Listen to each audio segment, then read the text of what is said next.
You should be at Agram at 10:20. We'll report back then. I'm looking for LAM 470. A jet plummets from the sky in Namibia, killing everyone on board. I have never seen an airplane this destroyed.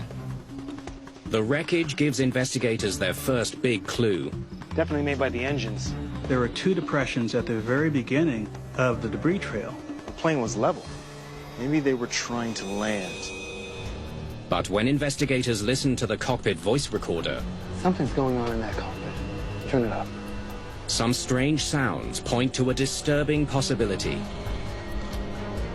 What the hell?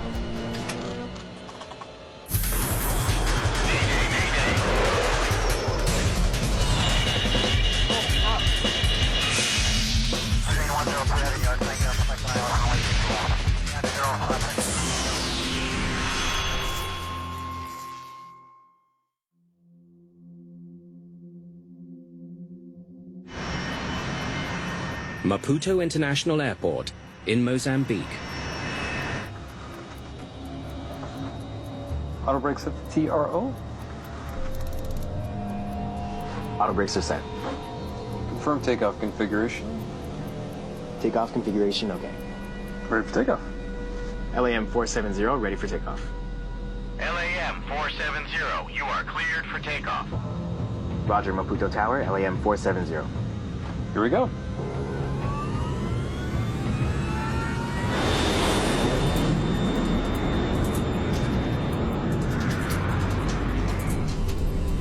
Positive grade. You're up. You're up.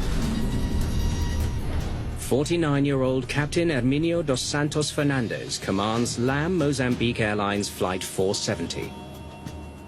He's one of the airline's most experienced pilots. Flap set to 0. Flap set to 0. The first officer is 24 and at the beginning of his career. This crew pairing with an experienced, middle-aged Mozambican captain and a younger co-pilot, this is an average, normal pairing. Autopilot on. Autopilot on. It takes 20 minutes for the flight to level off at its cruising altitude of 38,000 feet. It's bound for Luanda in Angola and will fly over South Africa and Botswana to get there. The flight will take 4 hours. LAM Mozambique has been in existence for quite some years, actually. In the late 30s, 1930s, it started operations. So it's a well-established airline. Flies mostly within Africa, with a fairly small fleet of around 6-7 aircraft. The direct flight from Mozambique to Angola is a crucial connection for many passengers. Those two countries are both Portuguese-speaking, and they have lots of business links. There's a great mix of tourists, of business people traveling between the two countries, specifically because of this Portuguese link. The workload should be fairly light for the cabin crew. Today's flight is undersold. Most seats are empty. The pilots are flying a recent addition to the airline's fleet. It's an Embraer 190, purchased just over a year ago. The twin-engine jet is in use all around the world, largely on low-volume routes. The Embraer 190 is a modern aircraft, very successful. It's considered a regional jet. It is a good aircraft to fly. Gaborone Aerial Control, LAM 470. 45 minutes after takeoff. The jet crosses into the airspace over Botswana. The pilots check in with the Gaborone Area Control Center. Whether you're flying across a country or across several countries, you have to go through several jurisdictions. So on a typical long-distance flight, you may have 3 or 4 different distinct air traffic control areas where the airplane has to communicate with them. LAM 470 Gaborone. Report your estimated time to Agram. In a minute. Gaborone, LAM 470. Copy that. You should be at Agram at 10:20. We'll report back then. The pilots confirm that they will check in when they reach a navigational point that marks the boundary between Botswana and Angola.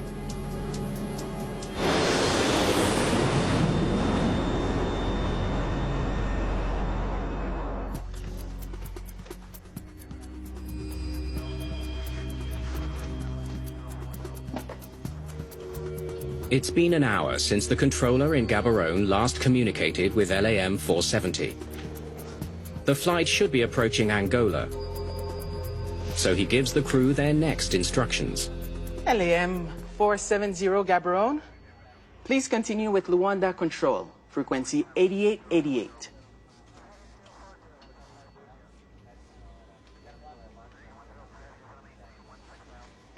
LAM 470, do you copy?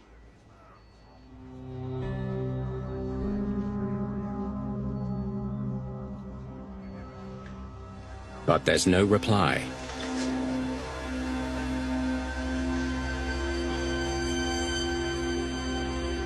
Five minutes later, the Gaborone controller contacts Luanda Control in Angola to find out if they've heard from the crew.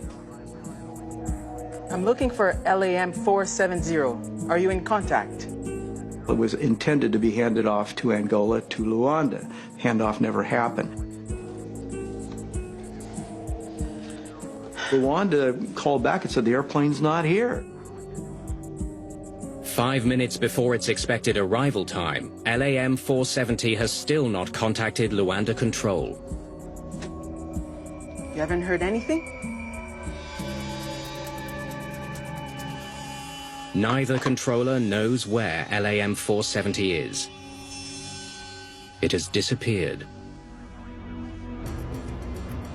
There are no distress calls or any signals from the plane's emergency locator transmitter. Investigative agencies from the 3 countries where the plane could be are notified: Botswana, Angola, and Namibia. Last contact was at 9:19 a.m. Let's start there. Investigators from each country check their recorded radar signals to see if they can trace the missing Embraer 190. It's the Namibians who find its track. There it is. Members of Namibia's Directorate of Aircraft Accident Investigation, or DAAI, review its recorded signal. The Namibians had the radar information, showed him at cruise, and then all the way till he disappeared off of the signal, off of the radar. Okay, here we go. Starting to descend. The data shows that Flight 470 was cruising normally at 38,000 feet. Then it began to plunge towards the ground at a breathtaking speed. It's traveling really fast. They watched the signal for 6 minutes. It shows the plane falling more than 30,000 feet. Dropping in over twice the normal descent rate. That's it. It's gone. It was clear that the aircraft was at cruise and disappeared from radar some thousands of feet above ground, consistent with the aircraft either attempting to land or the aircraft having some other issue where it crashed. The radar track disappears once the plane drops below 6,600 feet. But it does show that just a few kilometers from the border between Botswana and Namibia, LAM 470 was rapidly heading towards the ground. Yeah, we're checking for airstrips in the area now. I don't see any airports near their last known location. Investigators hope the pilots were able to land at an airfield. This aircraft had an emergency where they were unable to communicate with the outside world, or they were too busy keeping the airplane in the sky to communicate, and they were maybe trying to land either at an airstrip in the area or, worst case, an emergency landing away from an airport. The 6 minutes that passed from the time LAM 470 began its descent to the time it disappeared from radar should have been enough time for pilots to call in an emergency. The question is, why didn't they? Search and rescue aircraft deploy to try and find Mozambique Airlines Flight 470.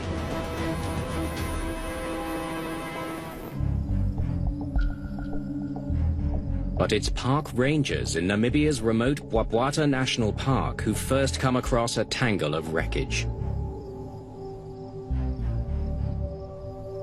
It's clearly Mozambique Airlines Flight 470.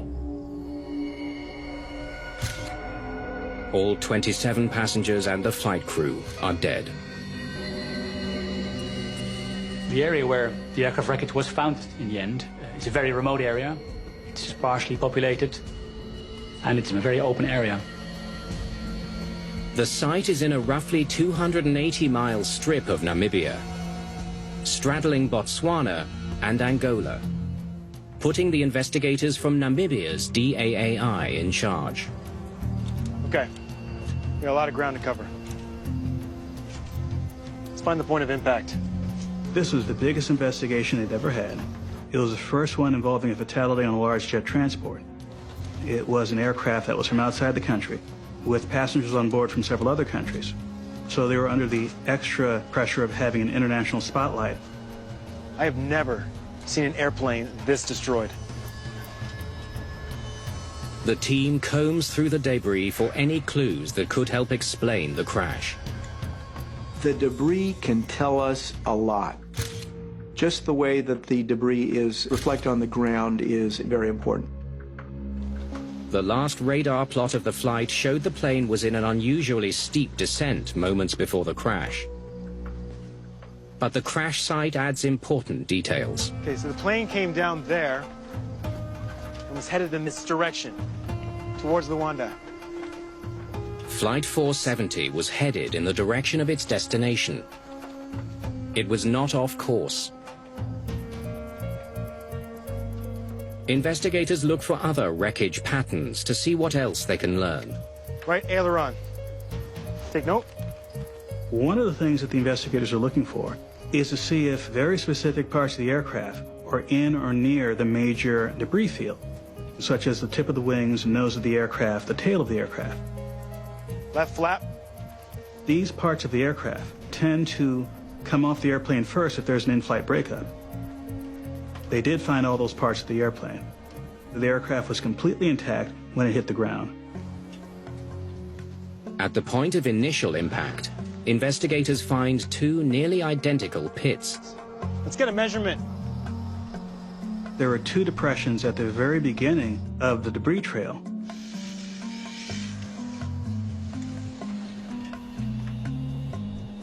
"32 feet.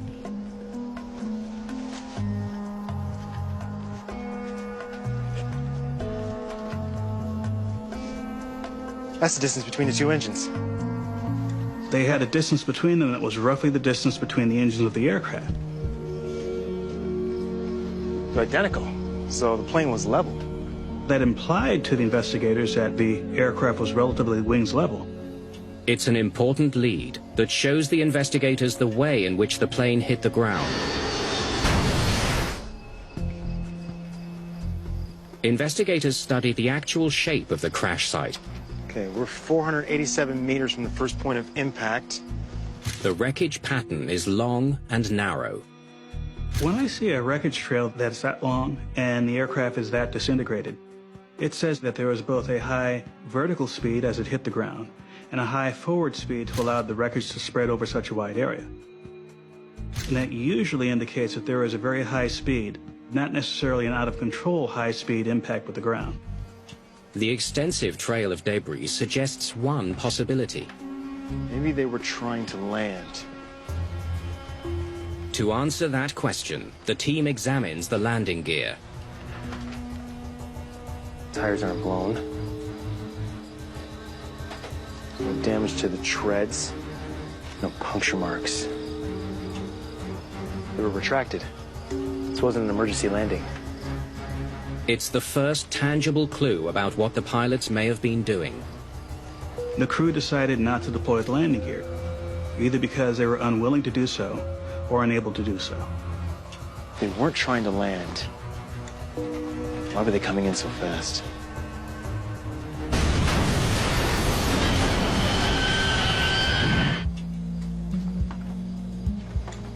A day after the crash, there is still no evidence why LAM 470 flew into the ground in Namibia. The hope is the plane's black boxes will help solve that mystery. The handling of the flight recorders has to be painstaking, methodical, and has to be done with experience. because you don't want to do anything that will either ruin or damage the data itself. The black boxes on board Flight 470 were damaged at impact. They're sent away for analysis. Soon after, the American NTSB, or National Transportation Safety Board, joins the investigation. Anything missing? Don't think so. They send veteran investigator Dennis Jones to Namibia. There weren't many large pieces left. It's mostly all these small pieces that we found scattered all over the crash site. He's investigated air accidents throughout Africa since 1996. And they weren't trying to land? No, there was no evidence of an emergency landing. Show me what else you've got. I was very impressed with the Namibian investigators. They had set up the scene very, very well. Many crash sites I get to are very chaotic. They came in at a low angle, so we think that the pilot had control. Any signs of in-flight fire? No. The soot patterns indicate that the fire was post-crash. It seemed like whatever fire damage was associated with the impact, and not anything that was in-flight related. Jones has worked dozens of plane crashes, but even he's baffled by the evidence from the crash site. Almost no crater at all? There was no big crater in the ground. So that suggested to me that there was some sense of controllability. This is a puzzling clue. If the pilots had control of the Embraer, why did it crash? We were not ruling anything out. It's just that, okay, what should we rule in? We may have missed something. Maybe we overlooked something.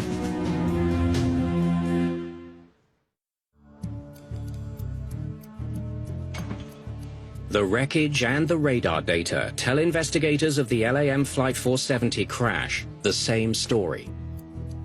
It became quite apparent that it was high-energy impact because the aircraft had essentially disintegrated on impact. With such a rapid descent, investigators wonder if engine failure was to blame. When a jet engine is running, the rotors spin as they draw in air. The way that these turbine blades are damaged, they were definitely spinning on impact. When you take an engine that's rotating at thousands of revolutions per minute and come to a sudden stop, it tends to have certain kind of signatures, as we call it, corn cobbing, where the rotors themselves will get stripped, and it causes the blades to just separate and flatten. It looks like a corn cob. And when I looked at both engines, the evidence was very strong that they were operating fully at the time of impact. 1 week after the crash of Flight 470, investigators have learned all they can from the crash site. They now need to turn their focus elsewhere for answers. So, what have we missed? When I left the scene, I said, okay, we have some answers with the machine. We don't have them all. We may have missed something. Let's look at the maintenance records. Maybe it was a mechanical issue that was kind of subtle and perhaps not very obvious at the time. The investigation moves from the field to DAAI offices in Windhoek, Namibia. Is this the last inspection? Looks like it. They begin looking into the way Mozambique Airlines was maintaining the plane. November 28th. Day before the accident.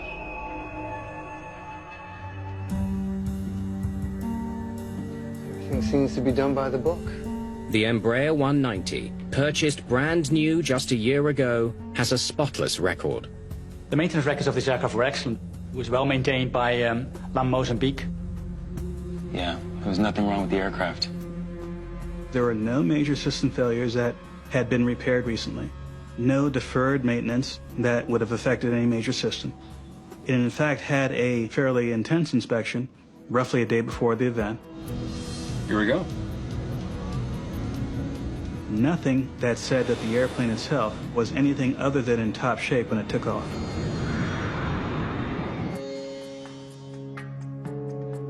With no evidence of a mechanical problem, the team turns its attention to outside factors. They review meteorological reports from the day of the crash. All right, Dennis, the data from Mon Weather Station is in. Did bad weather bring down Flight 470? Great. Why don't we start from the takeoff in Maputo? Africa is the home to some of the most fiercest and strongest thunderstorms. A thunderstorm has every hazard you can imagine along with it. It has electrical discharge and lightning. That can affect your navigational systems. It has severe turbulence. That can compromise the integrity of the aircraft. It has hail. It has rain. The team scrolls through a series of satellite images spanning the duration of the flight. Just some scattered clouds 3,000 feet throughout the flight. Nowhere near their cruising altitude. There wasn't anything in the weather that we became aware of that would explain why this airplane was down on the ground. What was the wind like? Nothing stronger than 11 knots, so no problem there. When the environment doesn't have anything that was unusual, when the machine itself seems to be in operation, the area that investigators tend to go to is the operation of the aircraft. That is, were the captain and the first officer working appropriately to execute procedures in the right sequence? With both the machine and the environment ruled out, investigators have only one more avenue to pursue. Okay, let's look into the pilot records. Were the pilots responsible for the crash of Flight 470?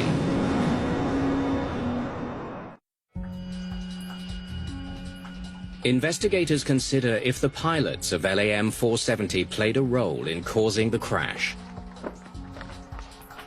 Captain Hermanio dos Santos Fernandez.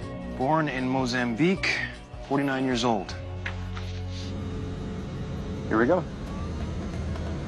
How familiar was Captain Fernandez with the Embraer 190? Positive rate. You're up. You're up.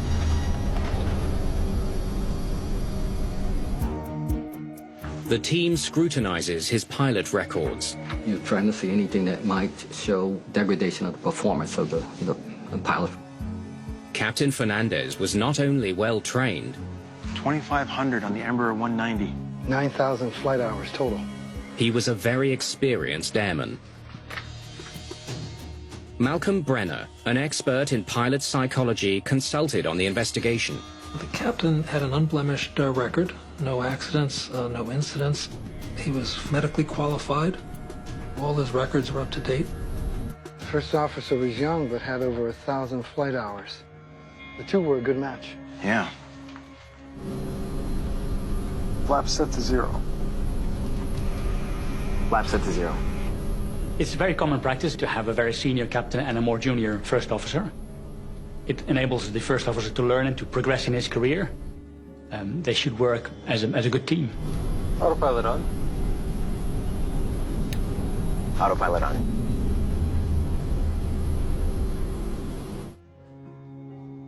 Investigators have exhausted all available avenues of inquiry and come up empty. The crash remains a mystery. Any news on the recorders? Not yet, but I'll check in. Okay. 2 weeks after the crash, the flight data and cockpit voice recorders are finally ready for analysis in Washington, D.C. We're eager to see what the recorders had to tell us, because the recorders will help us with what the strategy will be for the rest of the investigation. Okay, we're ready for playback. Gaborone Area Control, LAM 470. LAM 470, Gaborone. Report your estimated time to Agram. Hermano. Gaborone, LAM 470. Copy that. We should be at Agram at 10:20. We'll report back then. Investigators listen to the recording carefully and hear something that piques their interest. It was just a routine flight until the first officer excused himself to go to the laboratory. I'm gonna step out to the toilet. Do you have the controls? No problem.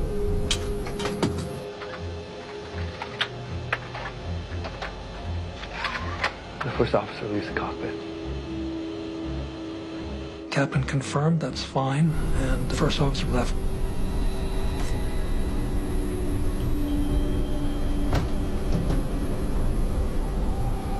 From that point on, it was quiet.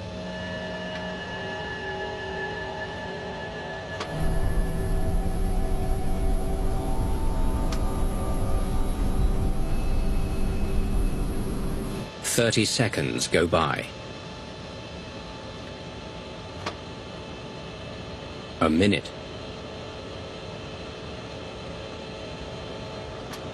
6 minutes of near silence on the CVR. Just sound like normal things going on.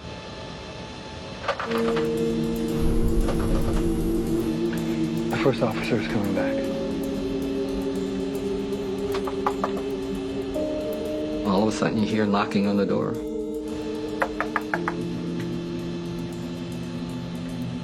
There was no response. And then the knocking started becoming more repetitive. The cockpit door remains locked. The co-pilot of the flight wants to get back in, and the captain is not responding. During flight, the cockpit door locks automatically. It can be opened from the outside with a code. But the code isn't unlocking the door. And the captain still isn't responding. Maybe the captain fell asleep. Maybe the captain is a little bit woozy. Maybe if I just hit on the door, things will go back to normal. He'll let me back in.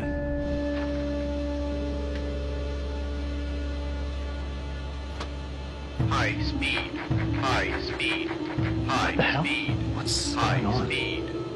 The recording becomes even more disturbing. Sync rate, sync rate, sync rate, sync rate, sync rate, sync rate. Then we heard the ground proximity warning system saying pull up. Marine, pull up, pull up, pull up. That was the first sense that we knew that the airplane was even headed down. Marine, pull up, pull up, pull up.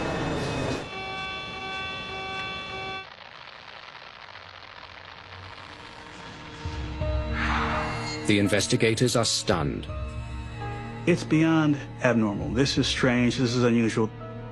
One does not expect to have a situation where a pilot is refused entry into the cockpit. Is there something wrong with the captain? The knocks that took place, there was no response to those knocks. And then all of a sudden it comes to an abrupt end. What's going on here?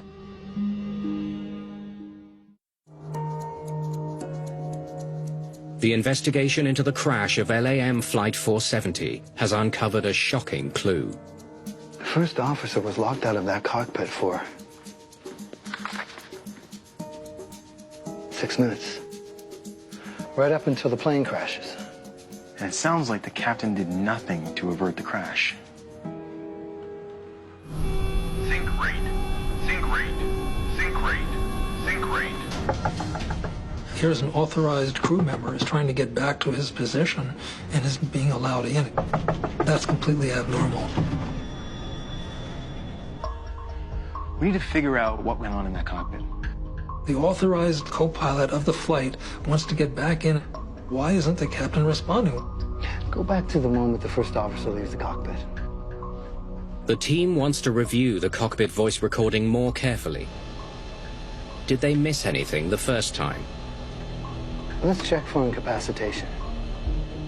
Subtle incapacitation is a situation where a person appears to be normal, both physically and mentally, but for some reason, they're not performing up to standard. I'm gonna step out to the toilet. Do you have the controls? No problem. Isolate the captain's mic and turn it up. They're not thinking straight, they're not moving as quickly or with as much dexterity. One of the kinds of subtle incapacitation that can happen is hypoxia, that is a lack of oxygen. I can hear him breathing. He can still breathe and be incapacitated.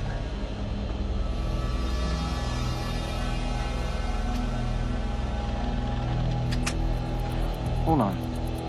Play that again.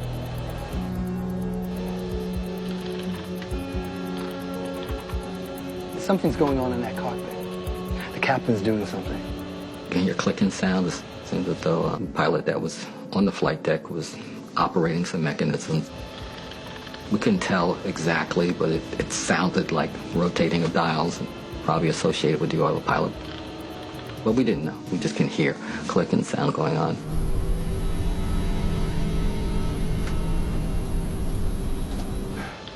He's definitely moving around. We can hear movement. So there seems to be someone who's conscious. What's he doing? Inputting flight commands? What they didn't hear was even more unusual. They didn't hear a single word coming out of the mouth of the captain. Not a word to the first officer, not a word on the radio, not even a word to himself. There was silence on his side. The recording leads to a grim hypothesis. Once the investigators heard what was happening, it dawned on them that there was some sort of deliberate action on the part of the captain. A captain making inputs but not letting his first officer back into the cockpit forces investigators to consider a disturbing possibility. That the captain's actions were deliberate.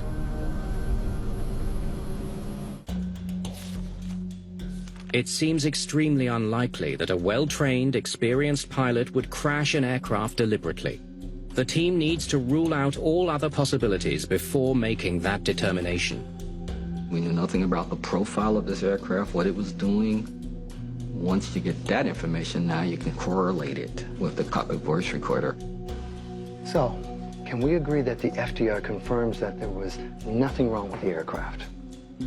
Before you start to seriously consider deliberate action, you want to make sure that you understand that all the alternatives really do not explain it.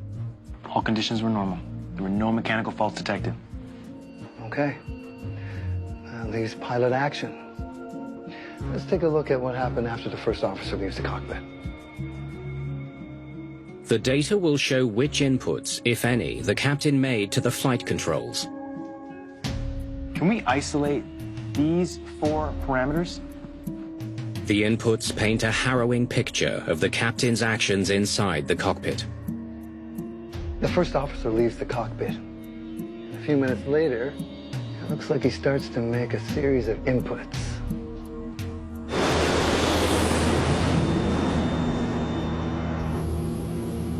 I'm gonna step out to the toilet. Do you have the controls? No problem.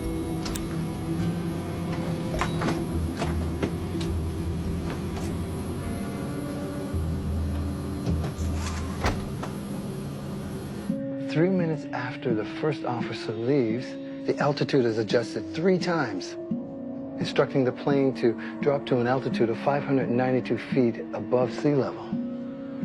That's the clicks we heard.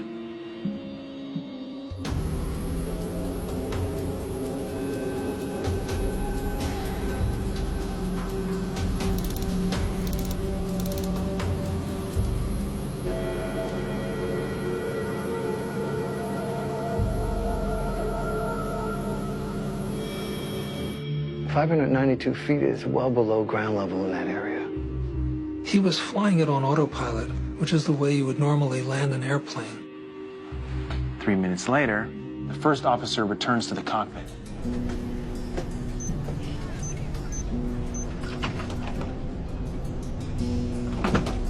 But the captain doesn't unlock the door. Instead, he must have overridden the door code. Planes like the Embraer 190 have a control that allows a pilot inside to override the keypad outside and keep the door locked. Then, he disengages the auto throttle, starting the descent.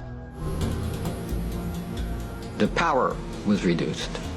The throttles remained in the idle position. These same kinds of inputs are what you will be using during that descent to the destination. He was commanding the autopilot to crash the airplane.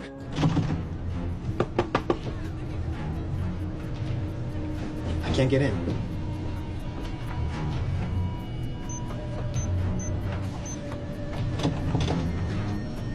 Let's not alarm the passengers.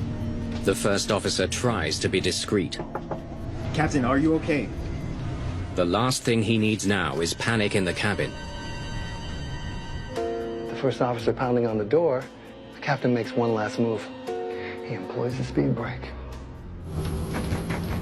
The speed brake raises the plane's spoilers. Deploying the spoilers is completely outside normal procedures. The speed brakes increase the vertical speed of the aircraft. The airplane was descending at about 5,000 feet per minute. Within a minute of deploying those speed brakes, it went up to a maximum of just over 10,000 feet per minute.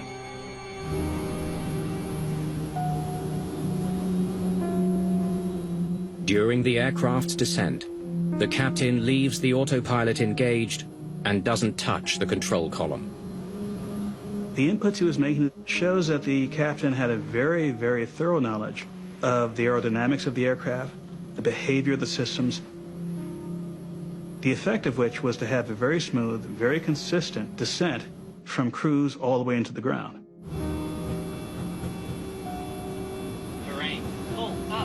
Everything that was being done by the pilot was to the end of bringing the airplane down fast.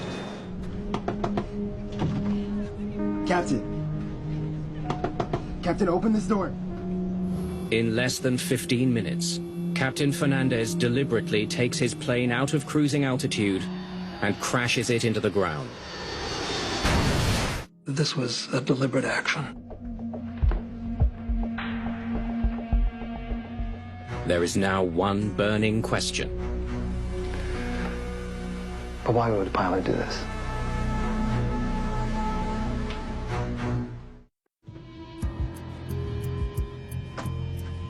Captain Herminio dos Santos Fernandez was a seasoned pilot with one of Africa's best airlines. What made him fly LAM 470 up to 38,000 feet and then crash it into the ground?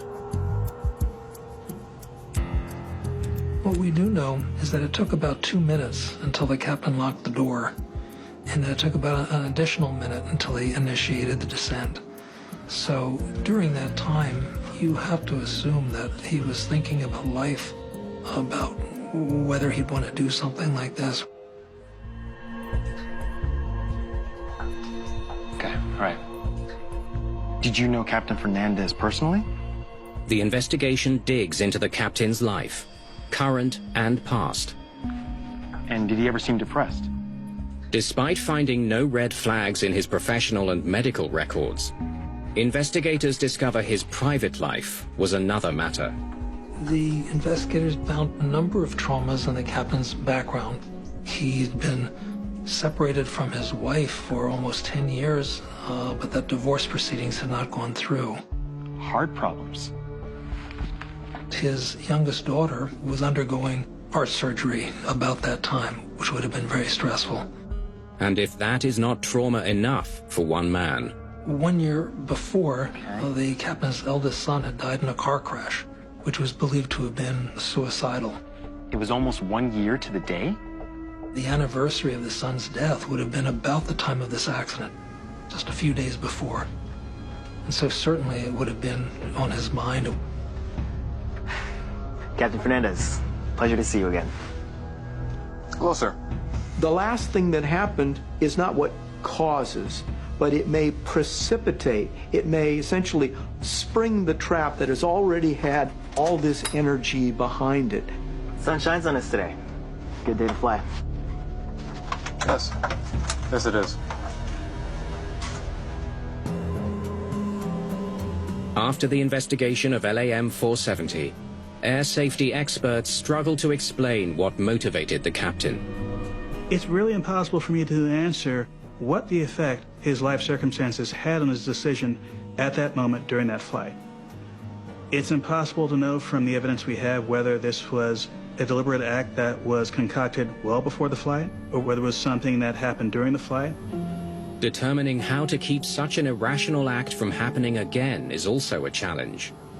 I'm going to step out to the toilet. Do you have the controls? No problem.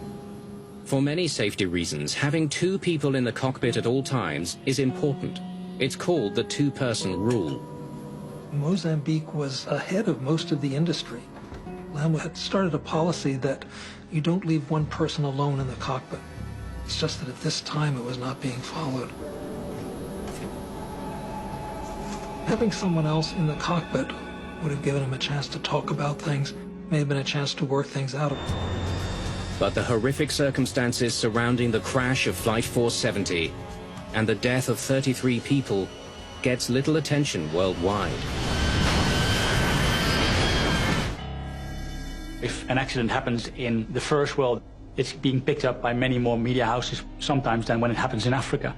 It might have had a much bigger impact and led perhaps quicker to measures from the international aviation community to address these aviation mental health issues. Then, on March the 24th, 2015, a little more than a year after the crash of Flight 470, German Wings Flight 9525 disappears from radar over the French Alps. Just like LAM 470, a pilot locks the other pilot out of the cockpit, makes a calculated series of flight control inputs, and lets the autopilot fly the plane into the ground. It's as though he was familiar with the LAM 470 report, based on the sequence of events that took place. The investigation reveals this crash was caused by the deliberate actions of the first officer. Any attention to the LAM accident would have benefited industry, and very possibly would have started procedures in place that could have prevented German Wings. German Wings did not have a policy of having a second person in the cockpit, and that's something that you learned from LAM that may very well have prevented what happened. Publicity around the German Wings crash provokes a demand for action in the airline industry. Since these accidents, the industry realizes the importance of psychological well-being and screening pilots, and specifically the rule about having two people in the cockpit at all times. There's been a great deal of momentum towards adopting that universally. The world woke up to this issue after German Wings, because it became a bigger focus of the press attention than the accident in Mozambique, unfortunately. But ever since, we are working as an industry to put into place a much better aviation mental health package. A system which will hopefully help us prevent these kind of accidents in the future.